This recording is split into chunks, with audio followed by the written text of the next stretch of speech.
Salve, fellow YouTubers, NECA Mothra here. Sorry for the different setup. I literally just got back from one of the places I volunteer at, and I also stopped by Gamestop for...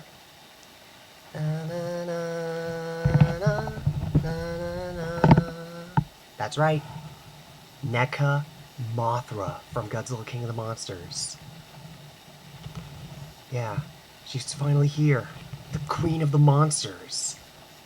I'm still hoping to... I'm planning to get Rodan at some point in time. Yeah, same bio from Godzilla. And yeah. And she's pretty tiny. She's like the size of an actual butterfly. Okay, so stick around for the review. I'll be right back. And here is Mothra out of her packaging. Display stand, Mothra herself. No Mothra larva. What the hell, NECA? Oh, sorry about my language. Anyway, I digress. So, yeah, let's get on to it. So, let's have a look at the display stand first. Which basically comes to like two pieces. So obviously we get this clear plastic rod with a cradle at the end, and this part right here, this is supposed to be pointing towards Mothra's head when displaying her. Just a little FYI. And here is the little display stand itself, which is actually pretty darn well detailed.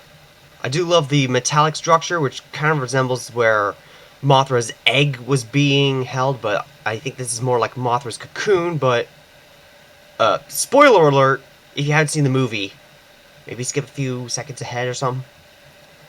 Or actually, if you saw in the trailer or stuff, Mothra emerges from a waterfall.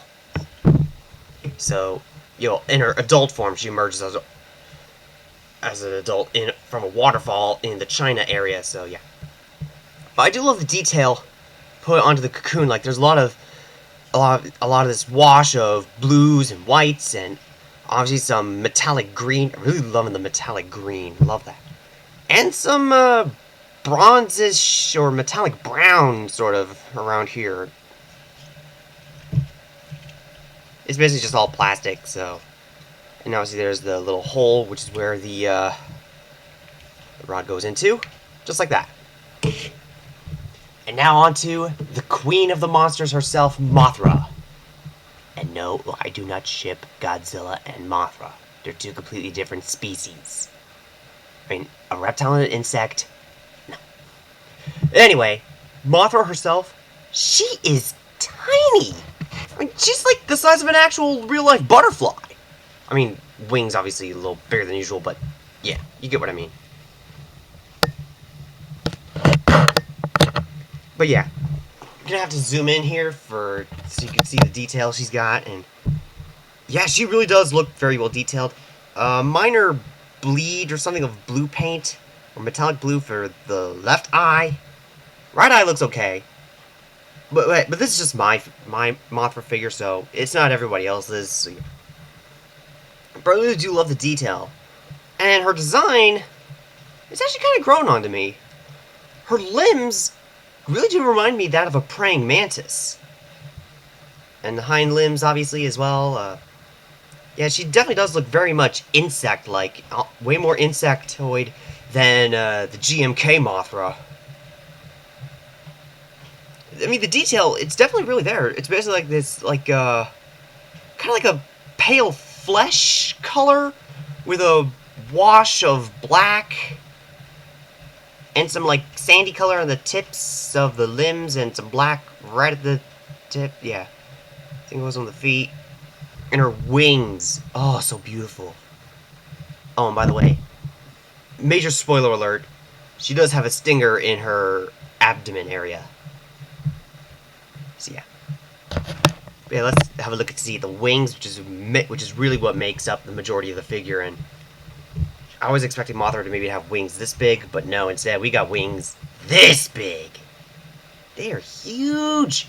And there's the little eye pattern that kind of does look a bit like Godzilla's eye, and I can definitely see these being similar to Godzilla's teeth, maybe. And the wings are semi-transparent to an extent. Let me show you. Here we go. See? Pretty cool. So with a little movie editing or whatnot, you could definitely get this to be like the glowing blue color or something, you know? And just for a quick little show to see how big her wingspan is, because the packaging does mention that the wings are like 12.5 inches. Okay, wings fully outstretched, and... Huh. What do you know? 12.5 inches! Now as for posability, her main wings are on these hinge joints, but do be careful because these might get a little loose if you keep playing with them over time. See? Smaller wings are also on a bit of a hinge. Her major front limbs are on a swivel.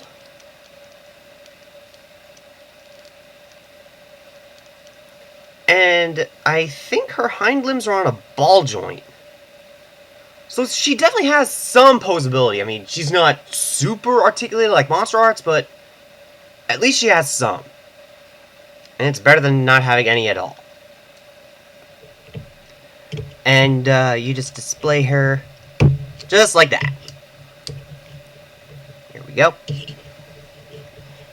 And now as for scaling, here she is with obviously 2019 Godzilla. And no, they're not a lovey-dovey pair. It's a symbiotic relationship, like Honey Badger and Honey Guide, or like Clownfish and the Sea Anemone, or something like that. In other words, they're friends, but not like boyfriend and girlfriend. They're just friends. Next, let's compare her to the Toho version of Mothra, and yeah. Obviously, her wingspan's a lot bigger. And finally, my original monster, Dralagon. Just to give you guys an idea of how big the figure is. Okay, and I have a feeling some people may be wondering, why the heck is Mothra so small compared to Godzilla? Because if you remember the Toho films, Mothra and Godzilla are almost the same size. But I think the reason Mothra is her size in Godzilla King of the Monsters is mainly because of a little thing called the cube square, or the square cube law, which in physics it basically means if you increase an animal's size, or increase the size of an object, you do square its strength, but also cube its volume or weight. So in other words, the bigger an animal gets, sure, it gets stronger, but its weight also increases way more drastically, and it's kind of like nature's way of preventing monsters from getting too darn big, unless they have certain anatomical adaptations to help them be big without being crushed by their own weight. If that doesn't make any sense, sorry. But there are other videos that help explain it all, so yeah. But that's pretty much all I have for this video. Oh, I did see Godzilla King of the Monsters on Thursday night when it came out in theaters. I loved it. If you haven't seen it, go see it. Please.